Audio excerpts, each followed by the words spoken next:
turongeye kandi kubaramutsa banywanyi ba YouTube channel yacu Inaye TV.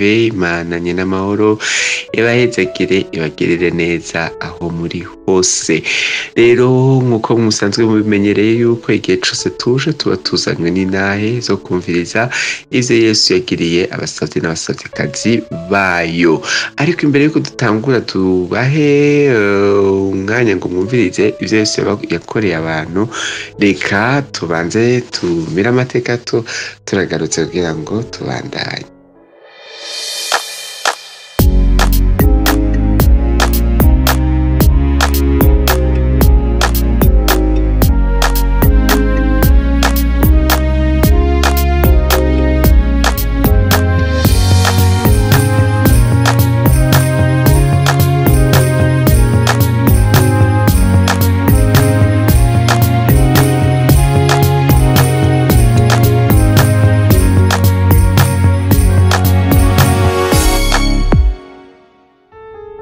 Ego nkuko nayemeje kubibabwira yuko niyo musi kandi dufise iyindi naye ya muntu yashimye kudushingira inaye ivyo Yesu yamugiriye, kandi akaba atari ryo rya mbere dushingiye inaye kuri Inaye TV. yamatu shingira inaye zidufasha zidukomeza.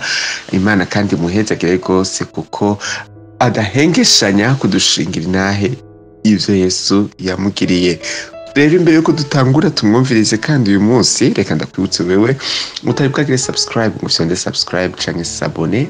Iruhande ya sabone canke subscribe hari agakengeri ugafyonde kugira ngo igihe cyose dushitse ku inaye zacu uzoba mu wa mbere azironka imisi yose. Hama rero imbere yuko tubandanya n'ibindi, reka tumuhe umwanya adushingira inahe y'ivyo Yesu yamugiriye. Kazi subiye kuramutsa amahoro cyane abanyumva bose, abanyumviriza baza kumviriza iyi audio. Jewe n'ubundi nitwa Therese Nahimana, ndamaze gushinga intahe ngaha kuri iyi Inaye TV. N'ubu kandi Yesu angiriye ubuntu ndaronsira ibakwe ryo gusubira. Ofete ngomba gusura gushinga intahe ingene Yesu yankijije ingwara ya malariya. Urumva cyane cyane nagomba ntangurire kuri iki kintu ivyo vyambaye ko ico vyanyigishije, ngomba ntangurire kuri ico. Nuko iyo umuntu agize ibibazo mu buzima, zaba ari ingwara canke ubukene canke ibindi bigeragezo ivyo ari vyo vyose, nabisanze biri mu bwoko nka bubiri. Ubwa mbere ni igihe umuntu aba afise icaha, kuko handitswe ngo niwacumura nta kabuza no gupfa ukwiriye gupfa. Urumva rero urazi ko kenshi abantu hariho abadaca bapfa directement par des accidents canke iki, hariho abo bihera mu ngwara akagwara kubera vyavuye ku caha runaka. Dufate nk'akarorero gasanzwe, nk'umuntu yasambanye akandura umugera wa sida. Ivyo ni ibintu vyumvikana, iyo sida iba yavuye kuri ico caha c'ubusambanyi. Ariko hariho n'ibindi vyaha dukora hagaca haza ingwara kugira ngo bikunde Imana ntiguhombe ntupfe, wihane hanyuma ukire bigende neza. Hakabaho rero n'izindi ngwara ziza kugira ngo wigishwe ikintu kanaka, Imana igukure kuri iyi dimension igushire kuri iyi dimension. So ni pas adiri yuko umuntu akena canke ngo agware ngo ni kubera igihe cose biba vyavuye ku vyaha. Oya, hari igihe biva kuri épreuve, ni ikintu nita épreuve. Donc ni nka test, ni nk'ishuri umuntu aba ashizwemwo, ishuri ry'ubukene, kugira Imana igukura ahantu gushikana ahantu kandi uzoshingira intahe benshi bize bibatabara. Rero murambabarira ivyo nari kubihereza ko, ariko n'ubundi ndaza kuvyunganira ko ndabitomore neza. Naragwaye malariya hari mu 1997 1997 au mois de mai. Nari maze ukwezi nyene mvyaye. Urumva ingwara z'amazimfata navyaye byari ibintu bifite insiguro yindi ntaratahura neza ariko irahari. Naho nyine nari maze ukwezi mbyaye, ariko rero hoho hari imbere y'irya ntaya diyabete, hoho hari ku mwana w'imbere y'urya nabyaye nkarwara diyabete, hari muri 97 Mei. Hama mvuye ndagwara malariya ndaremba gose, umugabo ntitwari kumwe, yari yakorera ruguru, aho nari jenyene. Nca ndatelefona marene wanje, marene nawe aca ndungikira umugabo wiwe kuko nawe nyene ngo yaragwaye malariya, baca banjana kwa muganga ndemvye cane, menetse umutwe bitagira insiguro, birenze cane ko umuntu yokwibaza. Hanyuma rero nca ndagenda, baranshikana mu bitaro mbambe kwa muganga muri prive, barangirira gute pese, basanga mfise malaria 60%. Urumva iyo ngo yari nyinshi cane, babiharuye mu vy'imisaraba ngo yaba ari imisaraba 2, malaria y'imisaraba 2. Rero imalaria ukuntu imeze, umuntu atayitrese ubwo nyene icisara mu kuduga mu mwanya mutonyi utafashe umuti hakiri kare, ibigeze mwijana, kandi mwijana umuntu arashobora gupfa. Rero jewe duca tuva kwa muganga, baje kuyimpima, uyo mugabo wa marene wanje cencana muri farmasi, ari ku mugoroba acencana muri farmasi angurira kinine na paracetamol. Mugaje nca ndamubwira ariko jewe ntije ndankana n'imiti, imisi yose iyo nginyoye imiti namanca ngira ama reaction mu mubiri, nikandi nkamererwa nabi. Acarambarira ati rero aha alagere komaragere, ntibishoboka ko ushobora kureka kunywa umuti kuko ishobora guca isara kandi ugashobora gupfa, urabyumva nawe. Nca ndemera, ntangura kunyigisha ngo ingene nza kumira kinine, ngire yibaza ko nanka kumira kinine ngo kubera birura. Nca ndamubwira ntisi kubera birura, ntinikomeze, ntisinzi igituma. Acaranyankira rero, nca ndapfa kuvyemera. Turagenda dushitse muhira, nca mfata ico kinini kimwe gusa ca kinine, ncanywa na paracetamol 2 kuko ukuntu nari menetse umutwe vyari biteye ubwoba.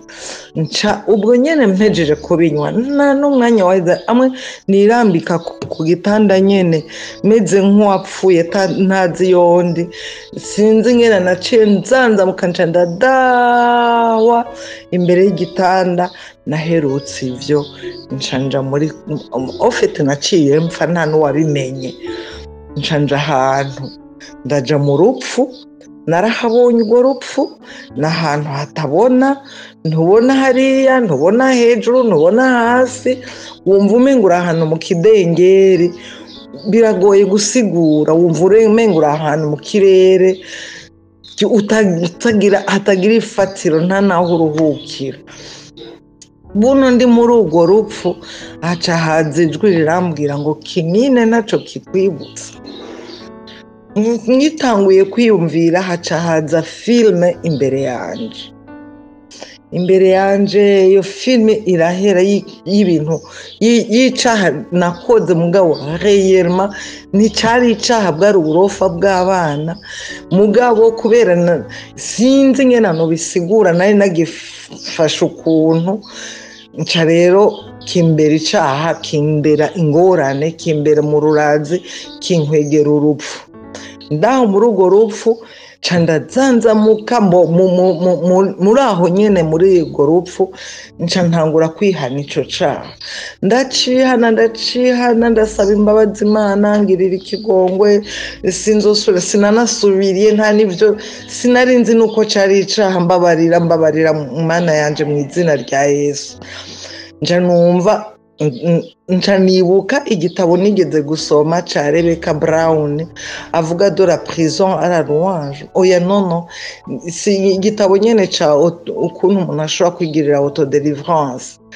Nca ndacibuka kiranzamwa, urumva hari kera muri 1997, urumva haciye imyaka myinshi, amatitre ntitonze sindayibuka.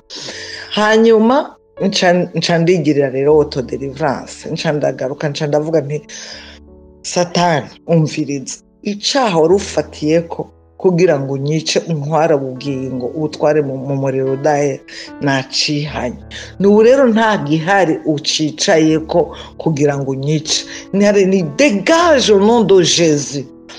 Ndamwirukana Satani, ndabona mu izina rya Yesu nihanye icaha. Yesu yangiriye ikigongwe, we ntawe ugifise ucicaye muri jewe, mvamwo mu izina rya Yesu, genda. Basha ubwo nyene wamengo sinzi ibibaye, ubwo nyene naciye mvyuka, numva wa mutwe vyaheze, numva nta kintu na kimwe ca symptome ya malaria iri muri jewe. Ca ndavyuka ndicara, numva ndakomeye, ndi muzima. Nca ndatambuka ngenda iyo mama yarari mu cumba, yari yaje kunyibarutsa. Ca namubwire nti ni mama, ni Yesu arankijije, nterega nari napfuye. Urumva ivyo vyaho nadashwe sinigeze menya na kimwe. Urumva ko kinine nakidashwe, paracetamol nazidashwe. Kuva ico gihe muri 1997 gushika itariki y'uno munsi sindasubira kugwara malaria. Urumva nico gihe nagwara diabete, nabanje kurondeza mu vyaha kuko nari ngifise ya image ya muri 97. Urumva bije muri 98 bigarutse muri bambe diabete je muri 98. Naciye nsubira mu vyo muri 97, mbanza kurondeza ivyaha. Ivy'ivyaha birasendwa, nkihana kantu kose noba nibaza basha nahano noba naradokoye inyama kuziko mamatetse. Urumva hahandi umuntu yironda biranka. Niho rero vyovyo Imana yari kuranyigisha kwizera muri kijya gihe ca diabete. Aho naho Imana yari kwiranyereka yuko nta kuntu na kumwe wo kwicarana n'icaha mu buzima ngo ushobore kuronka amahoro. Ry'Imana riravuga neza ngo ko atamahoro ku vyaha. Rero uwufise icaha yo kwihutira kucihana, kugira ngo naho yoba apfuye hajyanye nabo duherekeza mu rupfu, ntituba tuzi icabishe. Hajya ngo nta muntu apfa gupfa gusa, haba hariho igituma. Urumva rero ifoto d'abord ko umuntu yama yiyeza ku mwanya kuko Satani ku mwanya ashobora kuexecute umuntu. Abantu rero bakijijwe bakoreye Imana n'abakozi b'Imana bo ku rwego rwo hejuru bakorogwa n'akantu gato cyane, hari n'igihe batabimenya. Urumva ugaca usanga nk'ubu nk'akarorero nk'umupasiteri yaza kugusengera agomba kukugira deliverance, ako n'akarorero ntanze, akakubwira ati umviriza ubanza umpa amafaranga canke ninagusengera ugakira, amafaranga ugiye gutanga kwishimwa ariya kuri eglise wanyu uzoyanzanira jewe. Urumva bamaramaje Imana iyo yamutumye, niyo yamuhaye akazi, niyo yamuhaye donc ategerezwa guhembwa na sewuja, ntategerezwa guhembwa na jewe. Hari n'igihe jewe mba nta n'utwo mfise, namuhereza utwo mfise nka 5 akagenda aranyidogera, aho nawe yapfuye kera mu buryo bw'imwemo, kandi Satani aguma arondera ingene amwica kugira ngo azobura ubugingo. Rero abantu turakora utwaha nk'utwo duto ugasanga uri kuramara Imana yaguhamagaye, ukaja gusega uri umupastor uri umukozi w'Imana, kubwira umukristo ngo ndungikira amafaranga Minerva y'umwana bamwirukanye, ubu uri kuramara Imana yaguhaye akazi kuko ni databuja, kandi ngo biri mu isi yose n'ibiyuzuye n'ivyuhoraho natwebwe tumwubaha. Urumva muri ico gihe ntuba wamwubashe, ntuba ugerageje kurondera Imana ko ariyo yo guhemba, uba ugomba kurondera ko uza guhembwa n'abantu kenshi atanaho babikora. Urumva ivyaha no kwitondera. Hari akaha gato ngo twatubwebwe duto ngo nitwo twamaze uruzabibu. Nukuhabera amaso rero, nukuhabera amaso kuko utwo tubwebwe duto ngo twamaze uruzabibu.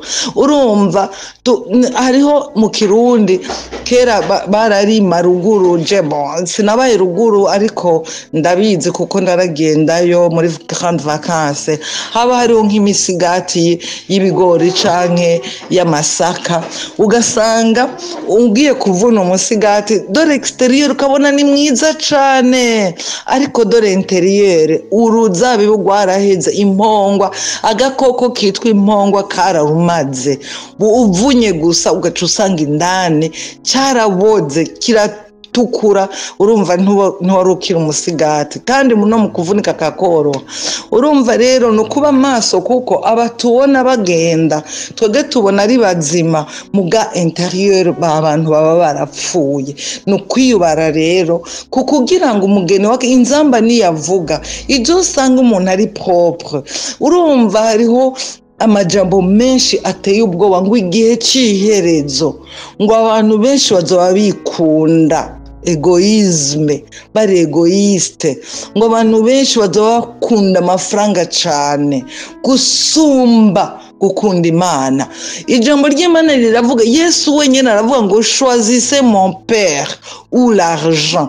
Urumva uhitamwo data canke amafaranga. Iyo uhisemwo data wo mwijuru, amafaranga arago uraca mu bigeragezo bwo kuyakena kugira ngo Imana igupime, igushire ku gipimo.